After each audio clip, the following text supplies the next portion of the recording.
श्री राधे राधे। आपका स्वागत है मेरे इस YouTube चैनल डिवाइन हिंदी कहानियों में। आज मैं आपको अजा एकादशी व्रत की कथा सुनाऊंगी। अगर आपको मेरी ये कथा पसंद आती है तो कमेंट बॉक्स में कमेंट जरूर करें। अर्जुन ने कहा, हे पुंडरीकाक्ष, मैंने श्रावण शुक्ल की एकादशी अर्थात पुत्रदा एकादशी का सविस्तार वर्णन सुनाया। अब आप कृपा करके मुझे भाद्रपद मास के कृष्ण पक्ष की एकादशी के विषय में बतलाइए। इस एकादशी का क्या नाम है तथा इसके व्रत का क्या विधान है? इसका व्रत करने से किस फल की प्राप्ति होती है? श्री कृष्ण ने कहा, हे कुंती पुत्र, भाद्र माह की कृष्ण पक्ष की एकादशी को अजा एकादशी कहते हैं। इसका व्रत करने से सभी पाप नष्ट हो जाते हैं। इस लोक और परलोक में मदद करने वाले इस एकादशी व्रत के समान संसार में दूसरा कोई व्रत नहीं है। अब ध्यान पूर्वक इस एकादशी महात्म्य श्रवण करो। पौराणिक काल में भगवान श्री राम के वंश में अयोध्या नगरी में एक चक्रवर्ती राजा हरिश्चंद्र नामक एक राजा हुए थे।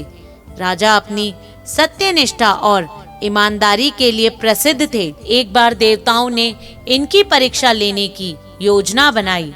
राजा ने स्वप्न में देखा कि ऋषि विश्वामित्र को उन्होंने अपना राजपाट दान कर दिया है।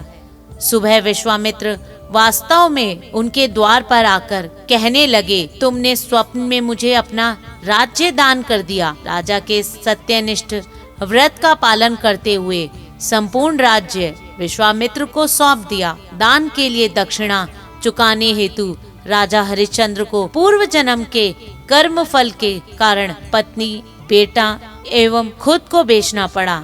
हरिश्चंद्र को एक डोम ने खरीद लिया जो शमशान भूमि में लोगों के दाह संस्कार का काम करवाता था। स्वयं वह एक चांडाल का दास बन गया। उस चांडाल के यहाँ कफन लेने का काम किया, किंतु उसने इस आपत्ति के काम से भी सत्य का साथ नहीं छोड़ा। जब इस प्रकार उसे कई वर्ष बीत गए तो उसे अपने इस नीच कर्म पर बड़ा दुख हुआ और वह इससे मुक्त होने का उपाय खोजने लगा। वह सदैव इसी चिंता में रहने लगा कि मैं अब क्या करूं, किस प्रकार इस नीच कर्म से मुक्ति पाऊं। एक बार की बात है, वह इस चिंतन में बैठा था कि गौतम ऋषि उसके पास पहुँचे।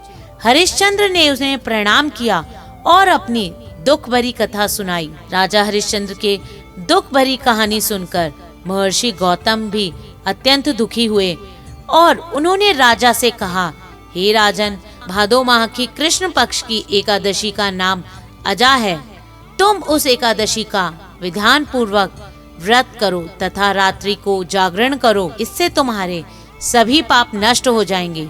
महर्षि गौतम को कहकर आलोप हो गए। अजा नाम की एकादशी आने पर राजा हरिश्चंद्र ने महर्षि के कहे अनुसार विधान पूर्वक उपवास तथा रात्रि जागरण किया।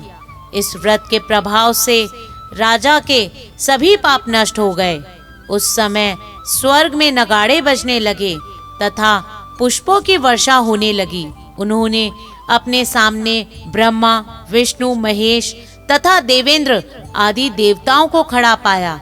उन्होंने अपने मृत पुत्र को जीवित तथा अपनी पत्नी को राजसी वस्त्र तथा आभूषणों से परिपूर्ण देखा। व्रत के प्रभाव से राजा को पुनः अपना राज्य की प्राप्ति हुई। वास्तव में एक ऋषि ने राजा की परीक्षा लेने के लिए एक सब कौतुक किया था, परंतु अजय एकादशी के व्रत के प्रभाव से ऋषि द्वारा रची गई सारी माया समाप्त हो गई और अंत समय में हरिश्चंद्र अपने परिवार सहित स्वर्ग लोक को चला गया। हे राजन, यह सब अजा एकादशी व्रत का प्रभाव था। जो मनुष्य इस उपवास को विधि पूर्वक करते हैं तथा रात्रि जागरण करते हैं, उनके सभी पाप नष्ट हो जाते हैं और अंत में वे स्वर्ग को प्राप्त होते हैं। इस एकादशी व्रत की कथा के श्रवण मात्र से ही अश्वमेध यज्ञ के फल की प्राप्ति होती है। धन्यवाद। अगर आपको मेरा ये चैनल पसंद आए तो मेरे इस चैनल को लाइक, सब्सक्राइब तथा शेयर करना ना भूले। श्री राधे राधे।